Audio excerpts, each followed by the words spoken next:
Ako si Felix, 57 years old na. Noong 1980s, namamasar kami dyan sa PICC. Mayroon silang takbuhan, 5 kilometer. Nanalo ako doon. Maraming mga bata na tatang ano bang kondisyon mo, ano bang ginagawa mo, bakit tinatalo mo ba kami? Ako, maganda ito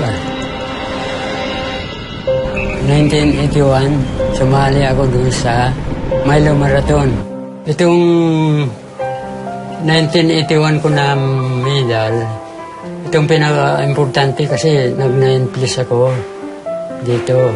O yan Mula nung 31 years na ako tumatakbo yearly. At saka matagal ng yung Milo.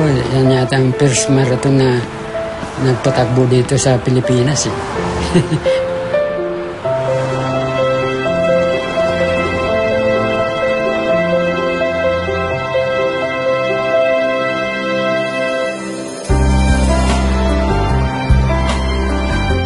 Ang kainganyo sa akin, magandang katawan ko parati. Medyo malakas. Madami nga ako tinatalo mga bata pa Sa health, okay pa ako. Hindi ako nagkakasakit.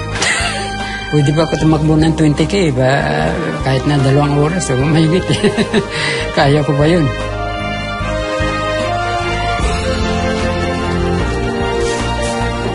Ngayon ang hinahabol ko talaga sa buhay. Tatakbo ako hanggang nasa kondisyon pa rin ang katawan ko.